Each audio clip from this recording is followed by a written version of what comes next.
E é isso, manos. Flamengo contra Vasco voltaram a perder e a mídia paulista inteira, sim, só foi a loucura com mais uma freguesia do Vasco contra o Flamengo. Hoje a minha webcam não tá ligada porque eu tô de viagem, mas mesmo viajando tem vídeo pra vocês. Quero saber a vossa opinião nos comentários sobre uma coisa. Esse ano o Flamengo tem chance de enfrentar o Vasco ainda outras vezes. O Vasco vai conseguir pelo menos uma vitóriazinha sofrida contra o Flamengo porque não consegue desde 2017. Quero saber a tua opinião nos comentários, me ajuda a chegar aos 20 mil inscritos e se liga só como a mídia paulista inteira tá espantada com mais uma derrota do Vasco e o Flamengo provavelmente já tá na final. Se liguem só nisso. Jogador que chegou sem falar muito e continua sem falar muito e fala somente no campo, com números, com títulos, com gols, com sacrifício pelos companheiros, sacrifício pela equipe, joga em qualquer posição que você coloca ele.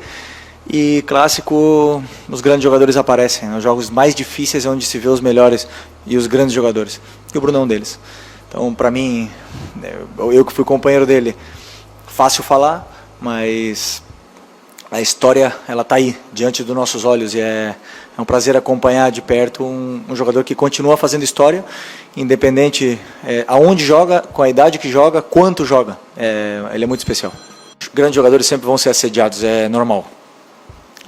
Provavelmente todos eles tiveram alguma sondagem, alguma proposta, alguns recusaram imediatamente, outras o clube recusou, e é normal quando você fala de grandes jogadores, onde temos um elenco que 6 jogadores estão pré-convocados para a seleção brasileira, mais 4 para as seleções, ou 5, né? Não, 4, né? 1, 2, 3, 5 jogadores para seleções internacionais. Nós estamos falando de um elenco diferente, né? Então é normal. O importante é que o Luiz ama o Flamengo, escolheu vir para cá, é um jogador importante e está feliz aqui. Então nada, nem ele nem nós queremos que ele saia. Eric es un jugadorazo. Yo creo que si Eric fuese brasileño estaría en la selección, titular de la selección brasileña. Eso es mi pensamiento. No hay muchos Erics en el mundo hoy, si lo buscas. Es un jugador importantísimo y no cambió nada. Las consignas que le pasé a Eric y Gerson son las mismas que les paso a Eric y a Everton Araújo, Alan y Everton Araújo o Nico também. A sorte não é sorte. Trabalha muito. O Bruno trabalha muito, pessoal, muito. Nada por acaso. Os jogadores estão acostumados, né? Acostumados com essas adversidades, com essas dificuldades que os adversários nos colocarão e que nos colocaram, né? Então é uma coisa natural que eu repito, né? Sempre é mais fácil destruir que construir. Então quem joga com a bola sempre tem tem que estar fino, tem que estar fresco de ideias, tem que ter uma criatividade, e grande parte dessas soluções passa pelo treinador, onde eu tento que eles possam entender onde estão os espaços do campo. Mas claro que vai ter adversários que vão defender com linha de 5, outros com linha de 4, outros com 3 no meio, outros com 5, linha 4, 5, 1, sei lá, não sei. Vão acontecer muitas formas diferentes, e aí entra o treinador para fazer um plano de jogo para que esses jogadores se adaptem dentro do que o momento do jogo e encontrem os espaços. Agora, claro, como eu falei para vocês, o adversário também joga. Você tem grandes jogadores do outro lado do time do Vasco. Esse time é subestimado. Teve muitas críticas, mas eu vejo o meio-campo que o Vasco entrou hoje, um meio-campo excelente, e tem jogadores que, claro, que nos vão gerar dificuldade para poder entrar. Agora, confio muito nos meus jogadores, e souberam competir, souberam passar por os momentos, pelas fases do jogo, e aproveitamos a nossa chance para fazer o gol e aí sacramentar a vitória, que não é fácil. Ganhar e continuar ganhando. O público, eu particularmente tô no futebol e não tô na minha casa de férias pela torcida, porque eu amo o torcedor, o que envolve, a paixão que envolve o futebol extracampo. Então tudo o que me motiva é conquistar o carinho, fazer história para um grupo de torcedores, né, como eu fiz no Atlético de Madrid, como consegui fazer no Flamengo. Vivi a segunda melhor geração da história do Flamengo como jogador e também do Atlético de Madrid. E isso é muita sorte no meu caso. Então, eu receber esse carinho do torcedor é o que me move, o que me dá, além de amar futebol, eu ver a torcida cantando, o estádio lotado, dificilmente outra coisa supera essa sensação na vida, na nossa vida, né? Então, claro, não existe nada melhor que um estádio lotado. Eu entendo o que o Vasco fez e confesso que falei antes do jogo e repito agora, teria feito a mesma coisa. Sim, tirado o Flamengo do Maracanã, a não ser que pudesse colocar toda a torcida do Vasco no Maracanã, não sei, acho que pelo regulamento não se pode fazer isso. Mas eu entendo o que eles fizeram, se eu tivesse no lugar deles, talvez também teria pensado em fazer a mesma coisa. Mas pra gente foi bom, porque tirou a gente, como falei antes do jogo também, né, o Bernardinho fala, os campeões do desconforto, nos tirou do conforto, nos deu um desafio maior, nos preparou mais pro que vem, pro que virá durante o ano, né?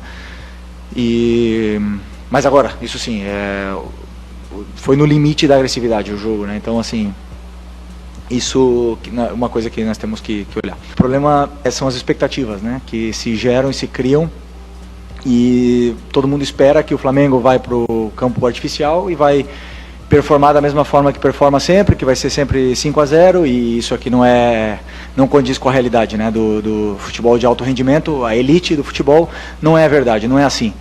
O raro e o estranho do futebol é o que aconteceu no primeiro tempo do Maracanã, né, o Flamengo tão superior. Então nós temos que entender que no Vasco joga Coutinho, joga Vegete, jogadores grandes, e que também jogam, que também pressionam, que também sabem não perder a bola e nos colocam em dificuldades.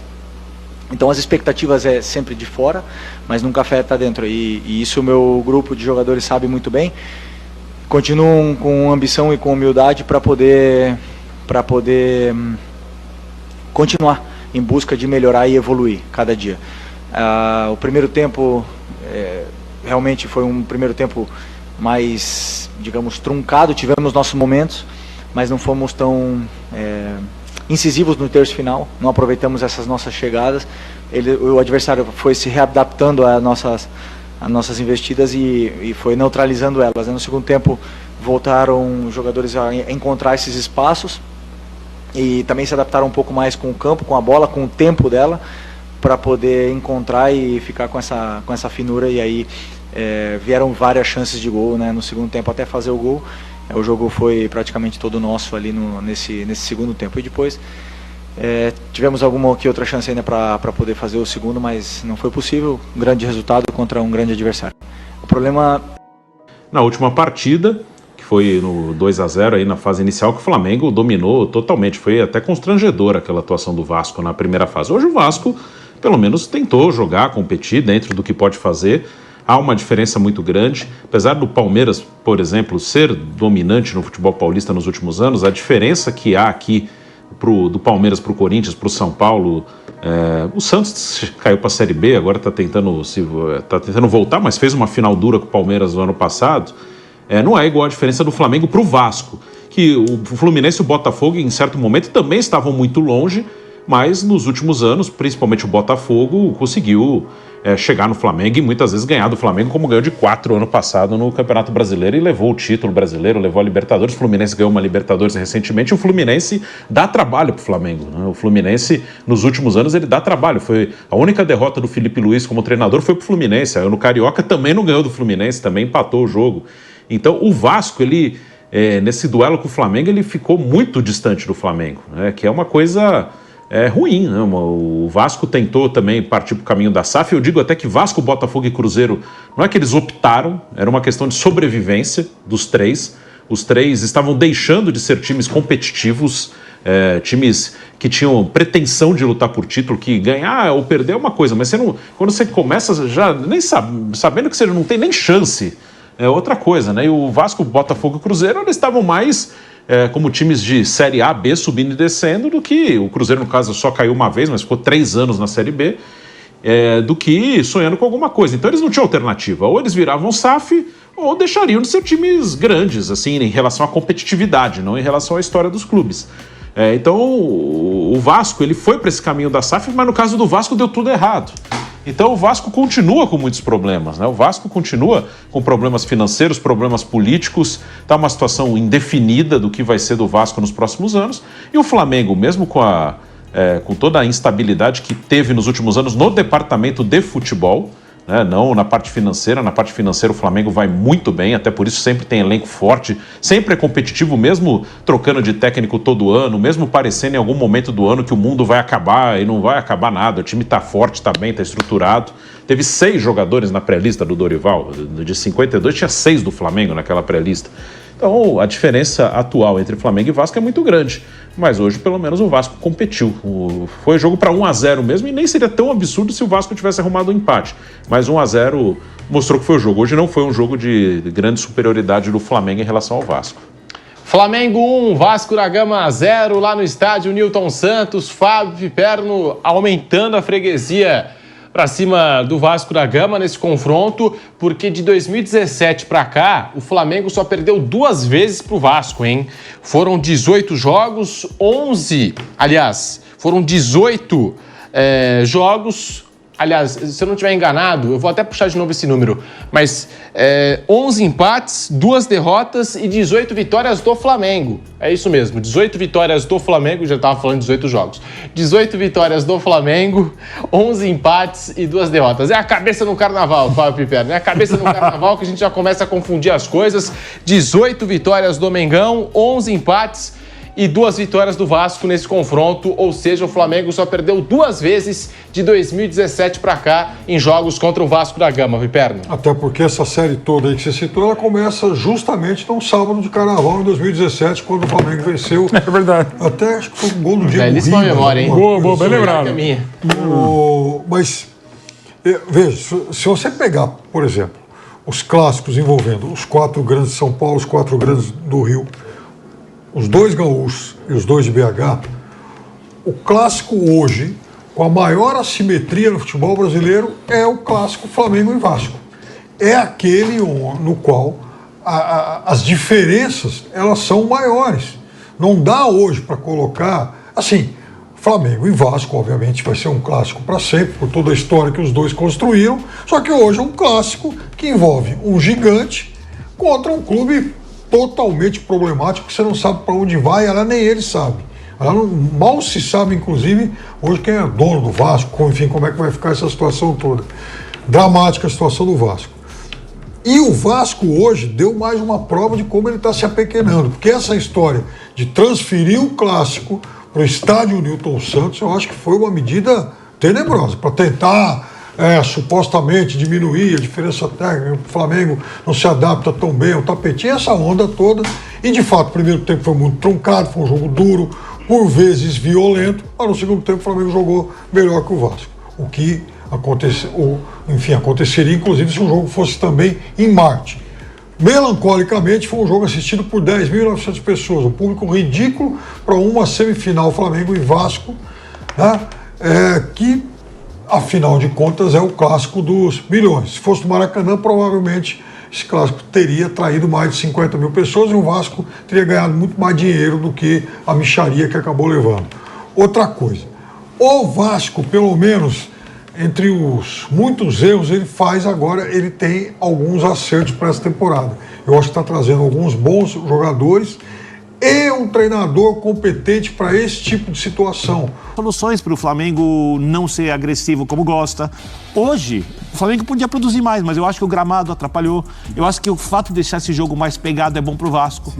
Porque o vascaíno, sabe que o objetivo dessa temporada é resolver as questões financeiras do clube, ou diminuir os problemas, cuidar das questões jurídicas, a recuperação judicial, né? Ver o que acontece, se essa SAF fica, não fica, como é que vai, quem vai ser o dono da SAF, e continuar na primeira divisão do futebol brasileiro. Porque enquanto o Flamengo hoje tem perspectiva de ganhar vários títulos, o Vasco luta para continuar na elite do futebol, com os atuais elencos, né? E você vê o jogo de hoje e você não vê essa diferença. Você vê o primeiro tempo que o Vasco criou a melhor chance, conseguiu travar o jogo, o segundo tempo o Flamengo foi melhor, venceu por 1-0, então eu acho que a estratégia vascaína funcionou. Mas o flamenguense também não liga tanto assim para a semifinal do estadual, está muito mais preocupado porque era o clássico e no final também não vai reclamar da atuação do time.